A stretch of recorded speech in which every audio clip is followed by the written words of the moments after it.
আসসালামু আলাইকুম। কেমন আছেন সবাই? আশা করি সবাই ভালো আছেন। থার্ড আইয়ের পক্ষ থেকে আপনাদেরকে সবাইকে আমন্ত্রণ জানাচ্ছি নতুন একটি পর্ব দেখার জন্য। আজকে আমার আলোচনার বিষয় যে ভারত হাসিনার ব্যাপারে ভারত কি সিদ্ধান্ত নেবে? গণ-অভ্যুত্থানের মধ্যে দিয়ে উৎখাত হয়ে শেখ হাসিনা ভারতে আশ্রয় নেওয়ার পরিপ্রেক্ষিতে ৫ই আগস্টের বিকেল থেকেই যে প্রশ্নটি সবার মনে বড় হয়ে উঠেছে তা হলো ভারত বাংলাদেশের এই পরিবর্তনকে, এই পজিটিভ পরিবর্তনকে কিভাবে গ্রহণ করবে এবং তার প্রতিক্রিয়াটা কি হবে।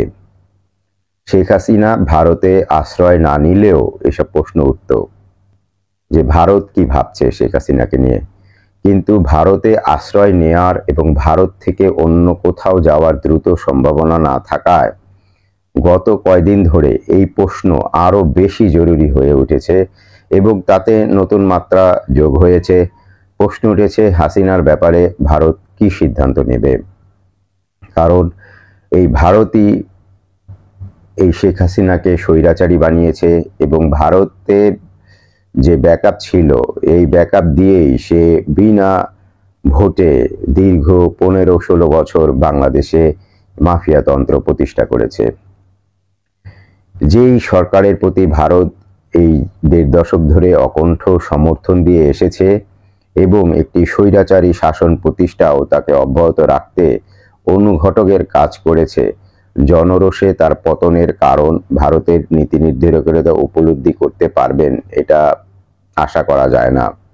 কেননা গত বছরগুলোয় বিশেষত এই যে ২২-২৩ সালের মাঝামাঝি থেকেই ভারতের নীতি নির্ধারকরা এটা সুস্পষ্ট করেই বুঝেছিলেন যে হাসিনা শাসনের ভিত্তি জনগণের সমর্থন নয়। কিন্তু তা সত্ত্বেও ভারতের স্বার্থ বিবেচনা নিয়ে বিশ্লেষক থেকে শুরু করে নীতি নির্ধারকেরা হাসিনাকে যে কোনো মূল্যে ক্ষমতায় রাখতে চেয়েছে, সেই লক্ষ্যে সম্ভাব্য সবকিছুই করেছে, অর্থাৎ গুম, খুন, যা প্রয়োজন তাই তারা হাসিনাকে দিয়ে করিয়েছে। শুধু ২০২৪ সালের নির্বাচনের আগেই নয়, ২০১৩-১৪ সালের নির্বাচন, ১৮ সালের নির্বাচনেও ভারত ন্যাক্কারজনকভাবে বাংলাদেশের নির্বাচনকে প্রশ্নবিদ্ধ করেছে এবং বিনা ভোটে হাসিনাকে ক্ষমতায় রাখতে যা যা করার তাই করেছে। আওয়ামী লীগ যে একটা সংখ্যা লঘু রাজনৈতিক দলে পরিণত হয়েছে এবং সুষ্ঠু ভোট হলে আওয়ামী লীগ পরবর্তী সংসদে একটি বিব্রতকর সংখ্যালঘুতে পরিণত হবে, এটা ভারত ভালোভাবেই জানে। রঞ্জন চক্রবর্তী, ভারতের সাবেক রাষ্ট্রদূত, কথা বলেছিল যে সুষ্ঠু নির্বাচন হলে আওয়ামী লীগ একটা সংখ্যালঘুতে পরিণত হবে। এমন বাস্তবতায় ভারত তার বাণিজ্যিক ও ভূ রাজনৈতিক স্বার্থে বাংলাদেশকে তার প্রভাব বলয়ে রাখতে শেখ হাসিনা এবং আওয়ামী লীগের মাধ্যমে এক অসম সম্পর্কে বন্দী করেছে। এই দৃষ্টিভঙ্গি যে শুধু নীতি নির্ধারকদের তা বলা যাবে না। বাংলাদেশ বিষয়ে ভারতে যারা গবেষণা করে, সকল মিডিয়া, প্রায় সবাই বাংলাদেশ সংক্রান্ত ধারণা যতটা না অজ্ঞাতপ্রসূত তার চেয়ে বেশি তারা জ্ঞাতসারেই এই ভারত বাংলাদেশকে বা হাসিনাকে সমর্থন জুগিয়েছে। বাংলাদেশ বিষয়ে ভারতীয় সাংবাদিক গবেষকদের এই ধারণার পেছনে যে প্রত্যাশা কাজ করেছে তা হচ্ছে বাংলাদেশের স্বাধীনতা অর্জনে ভারতের ভূমিকার জন্য বাংলাদেশ ও এর নাগরিকদের সারা জীবন অর্থাৎ প্রজন্মতরে কৃতজ্ঞতায় আবদ্ধ থাকতে হবে এবং সেই কৃতজ্ঞতা কেবল আওয়ামী লীগ ও তার নেত্রী শেখ হাসিনাই নিশ্চিত করতে পারেন এবং সেভাবেই শেখ হাসিনাকে তারা তৈরি করেছে। তারা মনে করে যে শেখ হাসিনা হচ্ছে বাংলাদেশের রয়ের প্রধান, অর্থাৎ শেখ হাসিনা বাংলাদেশের জনগণের প্রধানমন্ত্রী হিসেবে কাজ করে নাই, সে করেছে ভারতীয় গোয়েন্দা সংস্থা রয়ের প্রধান হিসেবে বাংলাদেশে নিযুক্ত। এইভাবে সে কাজ করেছে ফলে গুম খুন তার নিত্যদিনের রুটিন কাজে পরিণত হয়েছে। আর এর ফলস্বরূপ সে বাংলাদেশের সম্পদ লুটপাট করেছে, এটাই তার লাভ। এই বিবেচনায় দল নির্বিশেষে ভারতে এতটাই গভীর যে তারা বুঝতে পারেননি কৃতজ্ঞতা হচ্ছে বহন করার জন্য সবচেয়ে ভয়াবহ ক্রুশকাষ্ঠ। শেখ হাসিনার পতন তাদের নীতির এবং দৃষ্টিভঙ্গির অসারতা প্রমাণ করেছে, কিন্তু এই বাস্তবতা স্বীকার করার পরিবর্তে ভারতীয় নীতি নির্ধারক এবং গণমাধ্যমগুলো যে ধরনের অবস্থা গ্রহণ করেছে তাতে উদ্বিগ্ন হতেই হয়। বাংলাদেশের এই গণ অভ্যুত্থানকে ইসলামপন্থীদের উত্থান বলেই তারা বর্ণনা করছে। কলকাতার একটি পত্রিকার নাম হচ্ছে বর্তমান। এই পত্রিকায় 6 আগস্টের শিরোনাম, তাণ্ডব জামায়াতপন্থীদের ইস্তফা দিয়েই ভারতে পাড়ি হাসিনার। অর্থাৎ এই যে 71 চ্যানেল, সময় channel, DBC channel, independent channel, Salman F রহমানের ইন্ডিপেন্ডেন্ট, এছাড়া এটিএন নিউজ,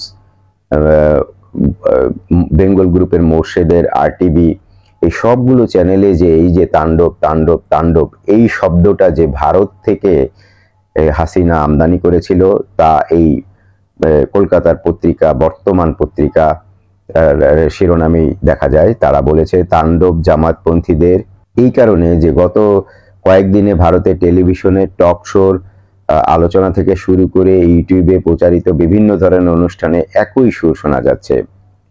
অভ্যুত্থান পরবর্তী পরিস্থিতিতে দেশে যে ধরনের সহিংসতা ঘটছে এবং আইন শৃঙ্খলার অনুপস্থিত দেখা যাচ্ছে তা উদ্বেগজনক।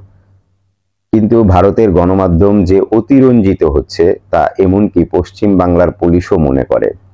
অর্থাৎ তারা এখন তাদের যেই ট্রাম্প কার্ড, যে সংখ্যালঘুদের উপর আক্রমণ হচ্ছে, এইটা বারবার বলে তারা বাংলাদেশের বর্তমান সরকারকে, বাংলাদেশের জনগণকে একটি চাপের মুখে রাখতে চাচ্ছে ইন্টারন্যাশনাল মিডিয়াতে, এবং এটা বলে আবার নতুন একটি কু ঘটিয়ে এই যে মাফিয়া শেখ হাসিনা, খুনি শেখ হাসিনাকে আবার ক্ষমতায় আনার একটা ঘৃণ্য প্রচেষ্টা তারা নিয়েছে।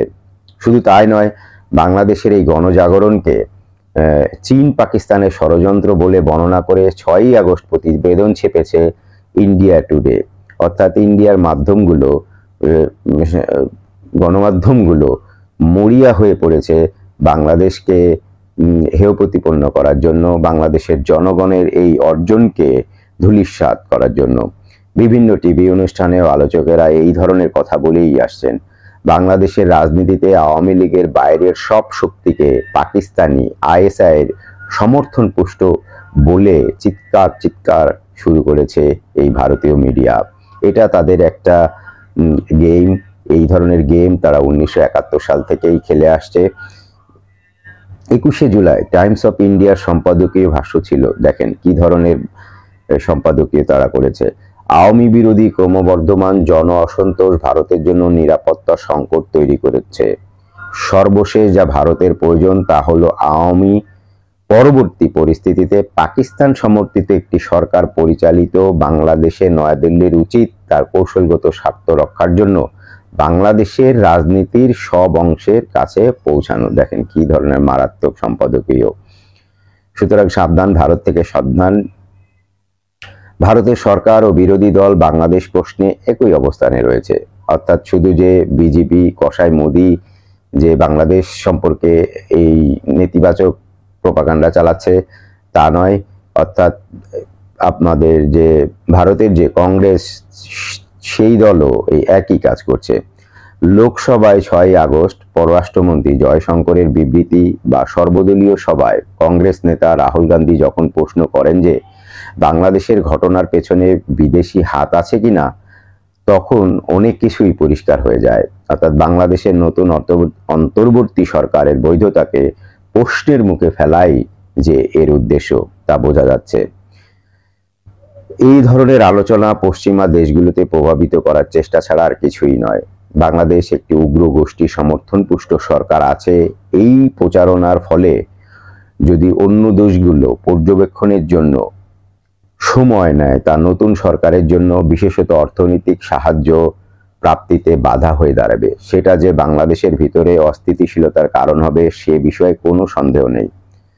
ভারতের এই আচরণ ক্ষমতাচ্যুত আওয়ামী লীগের একটি অংশকে দেশকে অস্থিতিশীল করে তুলতে পারে বা উৎসাহিত করতে পারে। যে লাখ লাখ দলীয় কর্মী ফেলে হাসিনা দুপুরের যে লাঞ্চ না করে পালিয়ে চলে গেলেন, সেই নেতাকর্মীদের উদ্দেশ্যে সজীব ওয়াজের জয়ের ভিডিও বার্তা, সাহস নিয়ে দাঁড়ান আমরা আছি, নিশ্চয়ই শান্তিপূর্ণভাবে রাজনৈতিক প্রক্রিয়ায় অংশগ্রহণের আহ্বান নয়। এটা হচ্ছে এই দেশকে অস্থিতিশীলতা করার জন্য জয়ের একটা বা জয় ও রয়ের একটা অশুভ নাটক। এটা সবাই জানি যে আন্দোলন দমনে অস্ত্র দিয়ে ছাত্রলীগ ও যুবলীগকে মাঠে নামানো হয়েছিল, এতে কারো কোনো সন্দেহ নেই। সেগুলো এখন কিভাবে ব্যবহৃত হচ্ছে বা ভবিষ্যতে কিভাবে হতে পারে তা সহজেই অনিমেয়। ভারত সরকার এবং তার নীতি নির্ধারকেরা বিষয়গুলো জানে না এমন নয়, তাদেরই তৈরি করা নাটক এটা।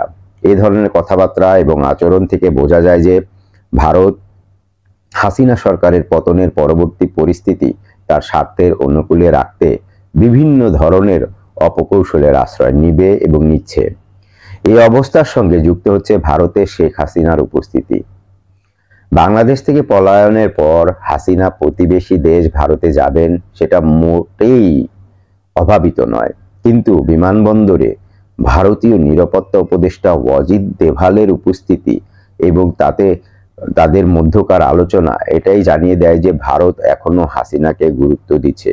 অর্থাৎ বাংলাদেশ থেকে যে হাসিনা পালিয়ে গেল, তো ভারত সরকারিভাবে তাকে রিসিপশন বা অভ্যর্থনা জানিয়েছে। এটা খুবই দুঃখজনক। বিপ্লব, গণ অভ্যুত্থান, সামরিক অভ্যুত্থান বা গৃহযুদ্ধের পরিপ্রেক্ষিতে স্বৈরাচারী শাসকদের পালিয়ে অন্য দেশে আশ্রয় নেওয়ার ঘটনা কিন্তু নতুন নয়, কিন্তু পলাতক এই ব্যক্তিদের কোনো দেশে সরকারিভাবে বিমানবন্দরে কার্যত অভ্যর্থনা জানানোর কোনো উদাহরণ এই পর্যন্ত নেই। শেখ হাসিনা ভারতে আশ্রয় প্রার্থনা করেননি। ভারত সরকার বলেছে তারা হাসিনাকে সময় দিচ্ছে সিদ্ধান্ত নিতে।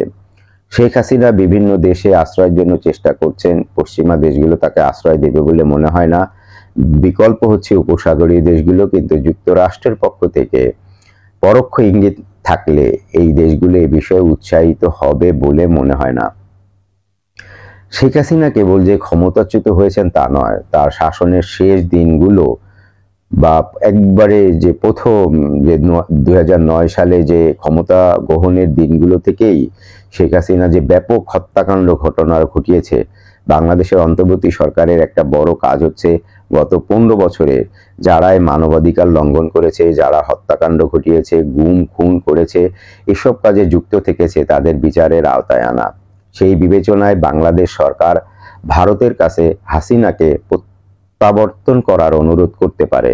2006 সালে 2016 সালে বাংলাদেশ ও ভারতের মধ্যে সম্পাদিত চুক্তির আওতায় তা করা সম্ভব।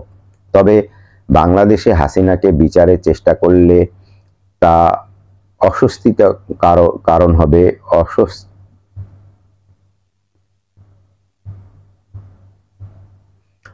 তবে বাংলাদেশে হাসিনাকে বিচারের চেষ্টা করলে তা অস্থিরতার কারণ হতে পারে এবং এতে প্রতিহিংসামূলক বলে মনে হতে পারে। সুতরাং ভারত হাসিনাকে নিয়ে এখনো খেলছে। তারা হাসিনাকে এটা আশ্বস্ত করেছে যে আপনি ভারত ছেড়ে যেন না, এখনো আমরা একটা আন্দোলন করতে পারি কিনা, সেই আন্দোলনের মাধ্যমে আবার আমরা বাংলাদেশ দখল করে আপনাকে ক্ষমতায় বসাবো, এই ধরনের একটা ব্যবস্থা ভারত নেয়ার জন্য হাসিনাকে এবং রকে নিয়ে তারা দফায় দফায় মিটিং করছে। সুতরাং বাংলাদেশের জনগণকে খুবই সজাগ থাকতে হবে। অর্থাৎ হাসিনার ব্যাপারে ভারত এখনো পজিটিভ দৃষ্টিভঙ্গি, অর্থাৎ তারা মনে করে যে আবার ভারত এই হাসিনাকে ক্ষমতায় বসাবে এই বছরের মধ্যেই বা সম্ভব হলে এই আগস্ট মাসের মধ্যেই। সুতরাং সবাইকে সজাগ থাকতে হবে। এই খুনি হাসিনা থেকে সবাইকে প্রতিরোধ গড়ে তুলতে হবে যে খুনি হাসিনা যেন কোনোভাবেই বাংলাদেশে আর প্রবেশ করতে না পারে এবং এই বাংলাদেশে রাষ্ট্র ক্ষমতা দখল করতে না পারে। এবং ইন্টারন্যাশনাল ট্রাইব্যুনালে তাকে মানবাধিকার লঙ্ঘন করার জন্য সর্বোচ্চ শাস্তির আওতায় নিয়ে আসা যায়, সেটাই বাংলাদেশের জনগণ চেষ্টা করবে, এই আশা ব্যক্ত করে আজকের মতো থার্ড আই এখানে শেষ করছি। আল্লাহ হাফেজ।